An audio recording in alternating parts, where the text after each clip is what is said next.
तो गाइस मैं हूं अंकित और आप दिख रहे हैं रेसलिंग फैंस नेटवर्क। सबसे पहले गाइस हम लोग अपनी बातों को शुरू करेंगे फ्राइडे नाइट स्मैकडाउन की प्रीव्यू से। तो भाई कल होने वाला है एक और ब्रांड न्यू एपिसोड स्मैकडाउन का। एंड जैसे कि आपको मालूम है कि king and queen of the ring का टूर्नामेंट करेंटली चल रहा है, कंटिन्यू है, तो वो कंटिन्यू होगा। स्मैकडाउन में भी कौन कौन से मैचेस हैं मैं आपको बता दूं। Randy Orton versus phenomenal one यानी कि एज स्टाइल्स का क्लासिक मैच आपको देखने को मिलेगा। आई थिंक ये कल का मेन इवेंट होगा, होना भी चाहिए बिकॉज ये एक अच्छा मैच होगा। नेम दोनों के काफ़ी मैसिव आपको मालूम ही है, तो ये वाला मैच होगा।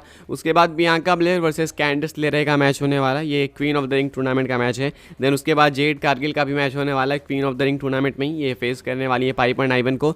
एंड देन है Naomi versus Nia Jax. Also एक और मैच है ये king of the ring tournament के लिए, वो है एंजेलो डॉकिंस वर्सेस टामाटोंगा। हालांकि ये एंजेलो डॉकिंस वर्सेस टामाटोंगा नहीं होने वाला था, लेकिन ये क्यों हो रहा है वो मैं आपको बताऊंगा। तो अभी के हिसाब से ये king of the ring and queen of the ring के मैचेस कंफर्म करे गए अभी के हिसाब से। आई थिंक अच्छा कार्ड है। बाकी जो बचे हुए 2-3 मैचेस हैं किंग ऑफ द रिंग के and queen of the ring के, वो आपको लाइव इवेंट में देखने को मिल जाएंगे। अब एग्जैक्ट मैंने देखा नहीं कि कितने हैं, लेकिन जो बचे हुए वो लाइव इवेंट में होंगे, तो वो मैं आपको बता दूंगा। ये सैटरडे संडे कोई लाइव इवेंट होता है, तो वो आपको परसों तक मालूम चल जाएगा, कल रात तक या परसों सुबह तक। तो अभी के हिसाब से भाई ये कुछ है स्मैकडाउन की करंट प्रीव्यू। आगे बढ़ते हैं, बात करते हैं अगली स्टोरी के बारे में। जस्ट मैंने आपको करेंटली बताया कि एंजेलो डॉकिंस वर्सेस टामाटोंगा का मैच होने वाला king of the ring tournament में कल के स्मैकडाउन में। तो ऐसा क्यों है? बिकॉज बॉबी लैस्ली वर्सेस टामाटोंगा होने वाला था। बॉबी लैस्ली कहाँ गए? तो भाई एक अनफॉर्चुनेट न्यूज़ ये है कि बॉबी लैस्ली इंजर्ड हो चुके हैं। ये अपडेट निकल के सामने आई खुद निक एल्डिस की तरफ से। उन्होंने बताया पता नहीं भाई कितने सुपरस्टार्स इंजर्ड हो रहे हैं, अनगिनत हो चुके हैं। अभी तो पूछो ही मत, Drew McIntyre, CM Punk, Bobby Lashley, Seth Rollins, अनगिनत सुपरस्टार्स। भाई फीमेल डिवीजन की तरफ तो मैं देख भी नहीं रहा, फिर भी बता रहा हूँ। तो बॉबी लैस्ली भी इंजर्ड है। अब एग्जैक्टली किस पार्ट में उनको इंजरी अभी इतना नहीं पता, वो जो मालूम चलेगा तो मैं आपको बताऊंगा। शाम तक आएगा, मालूम चल जाना चाहिए।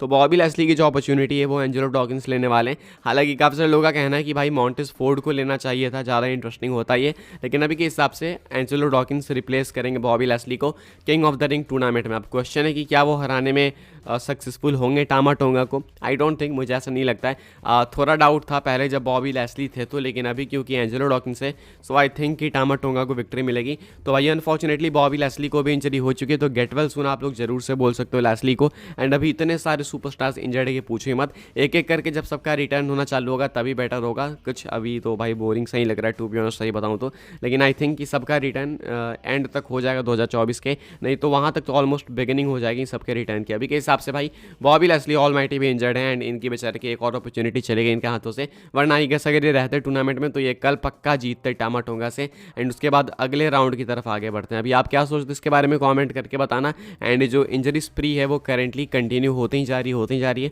कोई रुकने का नाम नहीं ले रही है। तो अभी बॉबी लैस्ली का नाम इसमें और शामिल हो गया। लेट्स होप कि और किसी का ना हो, जो कि हम लोग होप कर रहे हैं, लेकिन हो ही जा रहा है किसी ना किसी का। आगे बढ़ते हैं गाइस, बात करते हैं अगली स्टोरी के बारे में, जो कि रेटेड आर सुपरस्टार एज को लेके। बेसिकली एज चाहते थे कि गैंगरेल रेसलमेनिया में आए। अब शायद आपको याद होगा रेसलमेनिया 39 के टाइम, अगर आप चैनल पे पहले से हो तो मैंने आपको बताया था कि एज की ब्रूड एंट्रेंस के लिए हो सकता है कि गैंगरेल वापस आएंगे, बिकॉज पहले गैंगरेल वगैरह थे एज के साथ, वो ब्रूड थीम के टाइम पे बहुत पहले। तो इसलिए हमने सोचा था कि रेसलमेनिया 39 में प्रोबेबली आ सकते हैं, कि हो सकता है ऐसा कि गैंगरेल वापस आ जाए सिर्फ एक स्पेशल एंट्रेंस के लिए, एज के लिए। लेकिन ऐसा हुआ नहीं। तो उस टाइम अपडेट्स थी, तो अभी एज कंफर्म करते हैं कि ऐसा कुछ पिच था, उन्होंने पिच करा था इस चीज़ के लिए। एज अभी रिसेंटली क्रिस वैन विलेट के पॉडकास्ट पे आते हैं, जहाँ पे बताया जा रहा है Adam Copeland Edge pitched bringing Gangrel out with him for his entrance at WrestleMania 39 last year. WWE set the pitch down, यानी कि एज ने पिच करा था कि गैंगरेल को बुलाया जाए उनकी स्पेशल एंट्रेंस के लिए। एज की एंट्रेंस बहुत स्पेशल थी, रेसलमेनिया 39 के अंदर ब्रूड एंट्रेंस थी, वहाँ पे वो फेस करने वाले थे डीमन बैलर को। तो इस वाले मैच के लिए एंट्रेंस काफ़ी स्पेशल थी, एंड ये एंट्रेंस और स्पेशल हो सकती थी अगर डब्ल्यूडब्ल्यूई अलाउ करती एज के पिच को। तो यानी कि पिच क्या था? पिच था गैंगरेल को लेके आने का। तो एज गैंगरेल साथ में एंट्रेंस कर सकते थे, लेकिन डब्ल्यूडब्ल्यूई ने इस पिच को शट डाउन कर दिया। मुझे नहीं मालूम डब्ल्यूडब्ल्यूई ऐसी इंटरेस्टिंग पिचेस क्यों शट डाउन करती है, बिकॉज आई थिंक एक स्पेशल रेसलमेनिया मोमेंट होता, लेकिन इस चीज़ के लिए डब्ल्यूडब्ल्यूई ने भाई अप्रूवल ही नहीं दिया, डिनाई कर दिया। तो एज कर भी कर सकते थे। अनफॉर्चुनेटली ये जो इनकी पिच थी उसको शट डाउन होना ही पड़ा। तो अभी के हिसाब से भाई ये जो रूमर्स थे उस टाइम के, उसको कंफर्म करते हैं एज अभी, कि सिर्फ रूमर्स ही नहीं बल्कि एक्चुअली में प्लान्स थे, हम लोग ऐसा करने की सोच रहे थे, लेकिन अप्रूवल नहीं मिला तो नहीं कर पाए। अनफॉर्चुनेटली क्या कर सकते हैं। एंड आई थिंक ये एक परफेक्ट मोमेंट होता है, बिकॉज गैंगरेल पहले भी एज के साथ थे, वो ब्रूड वाले थीम के लिए इनकी फैक्शन थी, इनकी टीम थी भाई। तो ब्रूड एज के साथ अगर हमें गैंगरेल देखने को मिलते, जो कि ऐसे नॉर्मली भी डीमन के तौर पर दिखते हैं, अगर वो प्रॉपर गेटअप में आते भाई, तब तो क्या ही special and baddest WrestleMania entrance हो जाती है, ऐसा भी हम लोग कह सकते हैं। बाकी आगे बढ़ते हैं गाइस, बात बात करते हैं अगली स्टोरी के बारे में, जो कि रेसलमेनिया 43 को लेके।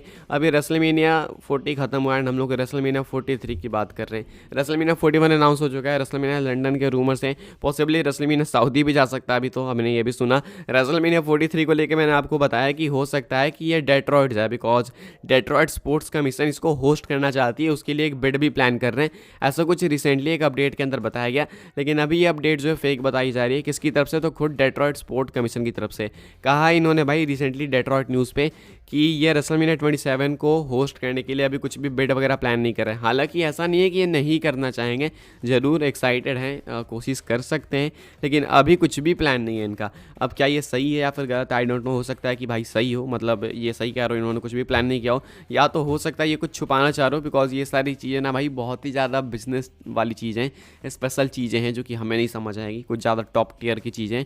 तो हो सकता है रिवील नहीं करना चाहता हूँ, जो कि पहले रिवील हो गई, इसलिए बैक ट्रैक कर रहे हैं। तो भाई अभी के हिसाब से ज़्यादा कुछ आइडिया नहीं है, लेकिन रेसलमेनिया 2027 यानी रेसलमेनिया 43 को लेके यही कुछ कहना है। पहले बताया गया कि डेट्रॉइट स्पोर्ट्स कमीशन चाहती है होस्ट करना, तो प्लान कर रहे हैं बिड, लेकिन अभी इनका खुद से कहना है कि नहीं ऐसा कुछ भी नहीं है। हालांकि हम लोग होस्ट करना पसंद करेंगे, लेकिन अभी के हिसाब से कुछ हम प्लान नहीं कर रहे हैं। आगे बढ़ते हैं गैस, बात करते हैं हम लोग अपनी नेक्स्ट एंड फाइनल स्टोरी के बारे में। ऑलरेडी रोमन रेंज के रिटर्न के बारे में हमें बहुत कुछ मालूम है, बहुत अच्छा खासा आइडिया लग चुका है कि क्या होगा। एक तो रोमन रेंज आएंगे तो मोस्ट लाइकली 90% चांसेस हैं कि वो बेबी फेस बन के आने वाले हैं। दूसरा कि ब्लड लाइन सिविल वॉर होने वाला है, रोमन रेंज से रियूनाइट होंगे ऊसोस के साथ, एंड एक और नए मेंबर को भी इंट्रोड्यूस कर सकते हैं। तो ये सारी चीज़ें तो भाई ऑलरेडी हमें मालूम है। तो इससे ऊपर और क्या एग्जैक्ट रोमन को लेके और क्या अपडेट है?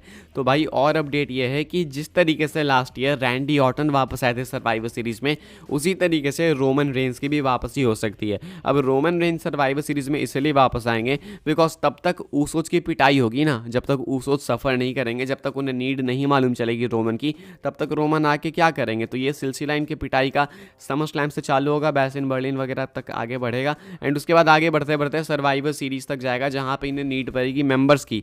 तो हो सकता है वही लोग पहले एक और एडिशनल मेंबर इंट्रोड्यूस कर दें, स्टिल आउट नंबर्ड हो जाए, तो then Roman Reigns Randy Orton की तरह अपीयर हो। जिस तरीके से रैंडी ऑर्टन को अनाउंस कर दिया गया था, रोमन रेंज को भी मे बी अनाउंस किया जा सकता है। एंड अगर नहीं भी किया जाएगा, एक मिस्ट्री स्लॉट भी ओपन किया जाएगा, तो भी सबको पता रहेगा भाई कि किसके लिए है ये मिस्ट्री स्लॉट, एंड सबको पहले से ही अंदाजा है कि कौन आने वाला। तो अभी के हिसाब से भाई सर्वाइवर सीरीज में जिस तरीके से पिछले साल ऑर्टन वापस आए थे वॉर गेम्स मैच के लिए, उसी तरीके से आपके ट्राइबल चीफ रोमन रेंज भी वापस आ सकते हैं वॉर गेम्स मैच के लिए। अभी के हिसाब से ये कुछ अपडेट है, ये कुछ एक्स्ट्रा अपडेट है रोमन के रिटर्न को लेकर, मुझे लगा आपके साथ शेयर कर देते हैं। फिलहाल इस वीडियो के लिए बस ये कुछ अपडेट्स थी। आई होप सो आपको इन्फॉर्मेशन मिले तो वीडियो को लाइक करें, शेयर करें, सब्सक्राइब करें चैनल को, ताकि आने वाले टाइम के अंदर आपको और भी ऐसे WWE की न्यूज़, रूमर, अपडेट सब कुछ टाइम टू टाइम जानने को मिलते रहे। फॉलो कर सकते हैं आप लोग मुझे इंस्टाग्राम एंड ट्विटर पर, लिंक आपको मिल जाएगी डिस्क्रिप्शन में। ज्वाइन कर सकते हैं व्हाट्सएप चैनल को, उसके भी लिंक है डिस्क्रिप्शन में। मिलते हैं अपनी नेक्स्ट ऑफर काफ़ी इंटरेस्टिंग वीडियो में।